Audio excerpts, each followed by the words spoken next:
Welcome back, everybody, to the Hobby Musician. On today's episode, I wanted to take a quick look at an interesting way that we can set up some routing within the Helix multiprocessor unit. Now, full disclosure when we start this episode, I have not personally seen the hundreds and hundreds of videos that exist on all of the cool things that you can do with the Helix. So it's possible that someone out there has done an episode similar to this, but I personally haven't seen it, and recently I've actually been making use of this kind of in my own musical endeavors, so I thought it would be a good opportunity to make an episode specifically about how you can be flexible or how you can use a product like this to maybe meet your needs. So the backstory here is, over the past couple of months, I've been able to work with a couple of my buddies, some fellow hobby musicians, and we've been doing some collaborative songwriting. And we found that our process seems to work best when we can all get in the same room together and bounce ideas off each other. Now, we tried a couple times where we'd get in a big room, have a full drum kit, an amp for me, an amp for a keyboard player, all this kind of stuff, and then we would put a cell phone or a recorder on a chair in the middle of the room. And you can kind of, record song ideas that way. But we found that we wanted one level higher of control. We didn't necessarily think we were going to get fully polished mixed tracks, but we did want to have a step up from a single cell phone recording just kind of a mash of sound. So I started to think, is there a way that I could use the Helix to do this?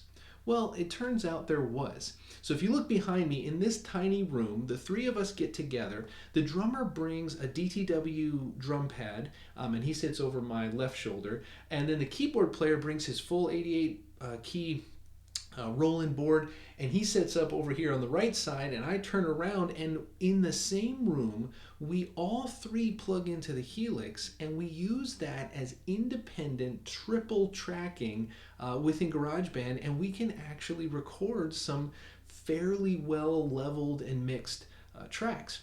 So I wanted to show you guys how I set that up. So we're going to switch over to the screen computer view. And what you're going to see when we get over here is I'm not technically in a blank preset. If you see over here on the left side, I've just pulled up a mostly blank folder. But you'll notice up here, if you're familiar with how the Helix sets up its blank patches, you'll notice that this is not quite exactly a blank one. And I had to do that for a reason. In making this video right now, I have to record this. So all I did pull up a blank preset, and I switched this bottom input to a microphone, so I have that recording my voice, and then I switched the output for that bottom path over to the USB 5.6. Now that is allowing me in the background, I'm recording all of this so that I can, so you can hear me as I describe what's going on. But this works, and I'm going to treat that path just like, if we would have had a vocalist or something like that, that could be a discrete path on its own. So if we go up here to the top, the first thing that I do when I was kind of figuring out this routing is I went to the first block and I input a send and return. I went to the send and return folder and I pulled up return 1. Now return 1 is just singling out the return half of the send and return effects loop. The Helix has 4 independent effects loops, and I'm just picking the return portion of the first effects loop. This is effectively saying, if I had an imaginary signal going out of the Helix through imaginary pedals, and then that imaginary sound coming back into the Helix, it's the coming back in that I'm selecting when I'm selecting the return for that first loop. Now, obviously, it has 4 loops. You can pick return 2, return 3. You just have to make sure you plug in whatever you want into whichever one you select. Now, the way that I can route this is I'm going to click and drag and bring down return 1 to this parallel path. Now, it does a couple things right now. There's a pinch point that we'll come back to in a second, but if I go all the way to the output, the other thing I'm going to do, I'm going to take the last pinch point and I'm going to click and drag until it's parallel. So this now tells Helix, I don't want you to take this path back into the other one. I want you to send it out. Now, right now it's selected. If I click on this output, it's sending it to every output. It's got, if you're going to balance, speakers or the front of house or something like that, I want to be very selective because this patch is going to serve to record things. So I'm going to click on that, and when I go down, I'm actually going to select USB 3.4, not 5.6. If you look below it, I already have USB 5.6 selected. That's what you're hearing the microphone signal come through. So I want a different independent source, so I'm going to pick 3.4.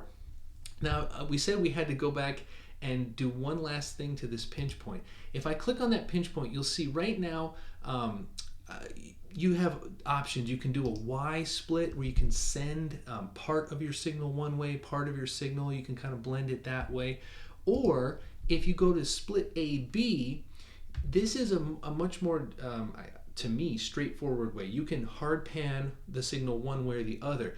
Now for us, the way that we're using this, I'm going to hard pan this to A. So I'm going to slide it all the way to the left. And you're going to notice up here, what that's telling the signal is this input. I've got a guitar or instrument, bass, whatever it is, plugged into the input, the main input of the Helix. Well, that's what this input block, this multi, is selected. Now I could go in there and just reduce it down to guitar down here in this menu, but I don't have to for this particular use.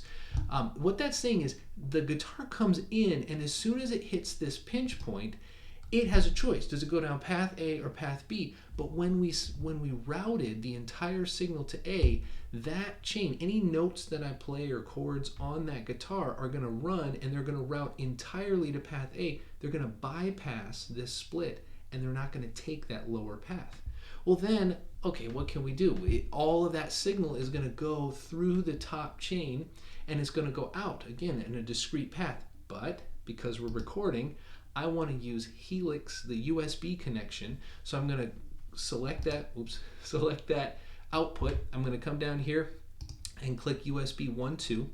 Now, if you look at all these outputs, I have 3 separate paths that are on 3 separate sets of USB channels. And in this case, what this allows me to do is now I can go and put amps and effects in this top one. As I described in our scenario, I've got a drummer who has a drum pad. All of the effects and everything that the drum pad uses are built into it. So all the drummer has to do is plug in a cable from the output of the pad to the return 1, and that signal is coming in return 1. Well, nothing else is coming down that path. So everything he plays is going to travel down this middle path, and it's going to hit the output and go through the USB 3 and 4 channel.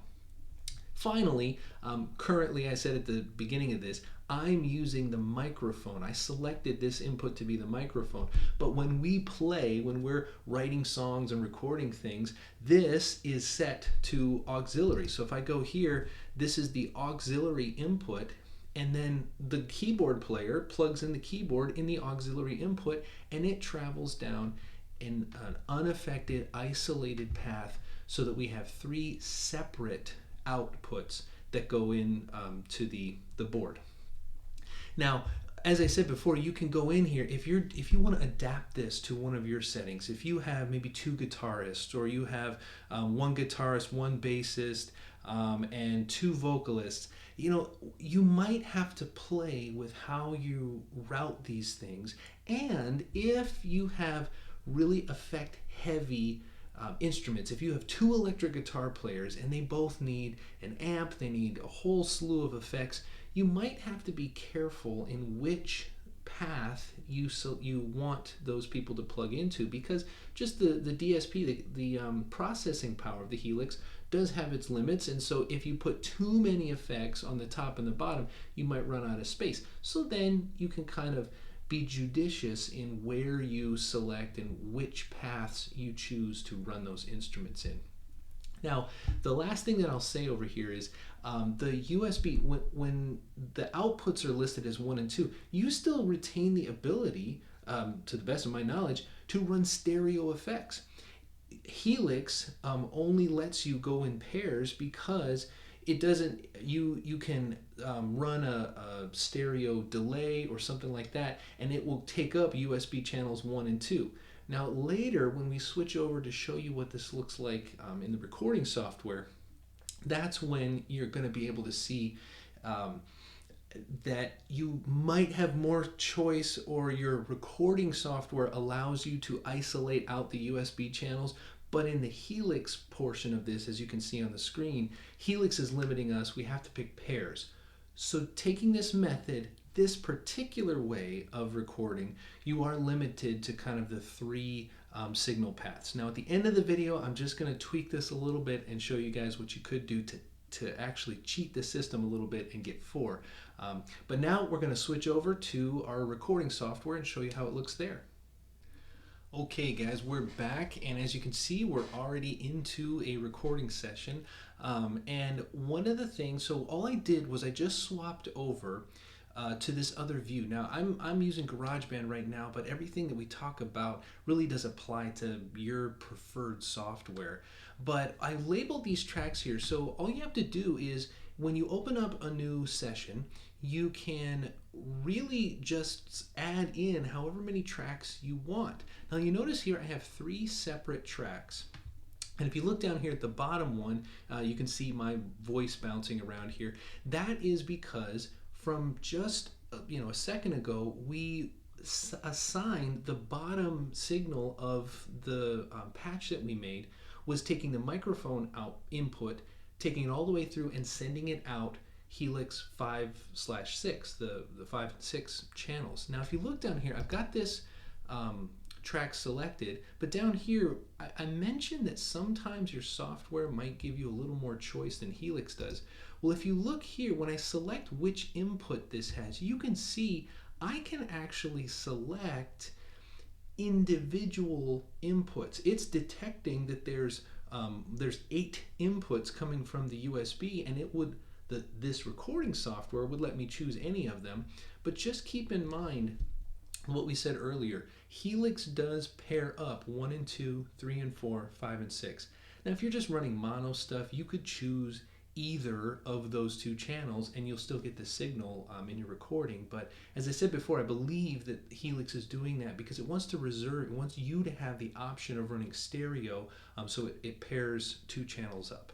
Now going back up here, so just to prove that we did accomplish a triple independent source, if you look up here, the top path, I've got one guitar, so I've got 2 guitars over on stands. If I just pluck the strings, you can see up at the top that it's detecting a signal. If I stop playing that guitar, it goes away. You can see my voice is still independently coming through on the microphone channel. Now if I go to the second guitar over here, you can see on the second channel right here, it's picking up the signal independently. Now if you stop playing, right, it goes away. And this is how we accomplish that. We can have 3 people with 3 independent signal paths, and we pick it all up in one session, and then we go back and I can do things, I can kind of mix. If during the take, one of the instruments was a little softer or a little too loud, we can bring that up and bring that down because they're all in separate tracks. Okay, now if you want to take this to the extreme, we're going to cut back over to the Helix video. I want to show you Helix has limitations when it comes to the USB. As I said, it will pair up channels. So running this system the way that we've seen will limit you to 3 instruments. But there is a way to get a 4th if you have a different audio interface. Now, this one that I have here, this is one that I used years ago when I was just coming up with stuff on my own, like if I was playing guitar and singing. This is a Focusrite Scarlett interface, and it's just a dual input.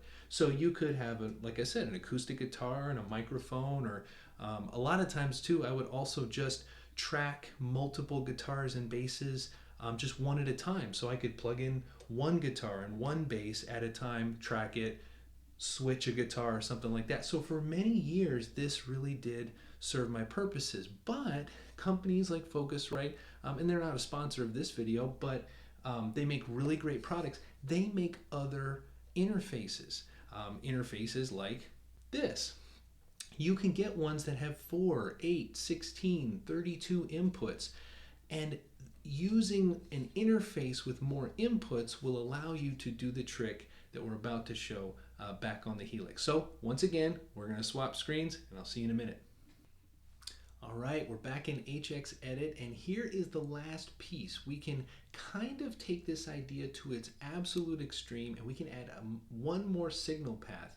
But as we mentioned just a minute ago, the only way that we would be able to kind of do a recording situation with this is if you did have a 4 or more input audio interface, like one of those Focusrites.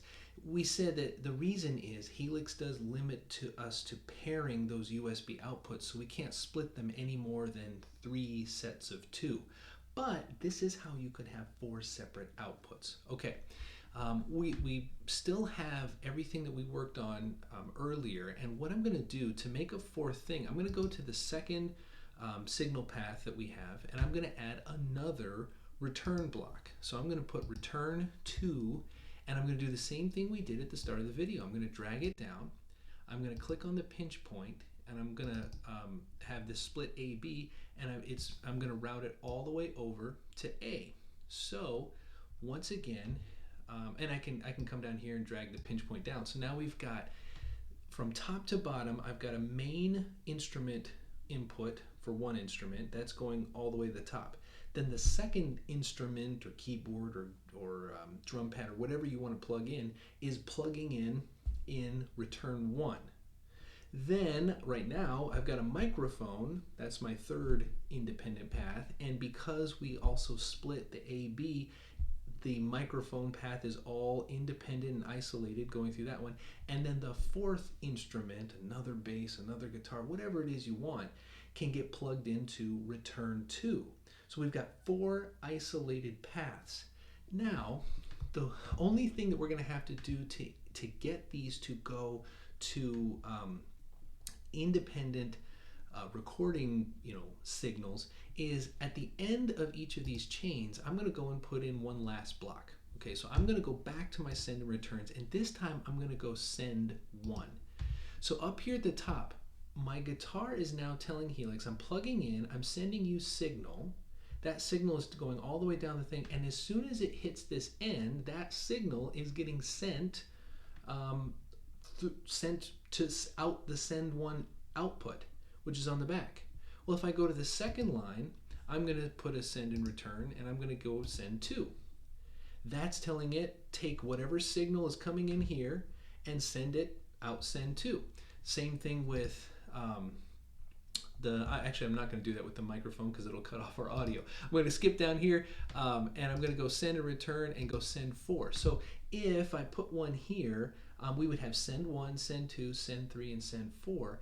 And what that means is anything in here, now you can use the amp models and the effect models, and you can actually build rigs in between the entry point and the exit point for these instruments, and you can take even more advantage of what the Helix has built in. But this would be a way. Now on the back side of the unit itself, you go to all of those effects loops, you take 1/4-inch cables, and from the send 1, send 2, send 3, send 4, you plug those into independent inputs on your interface, and now you have isolated paths that you can record.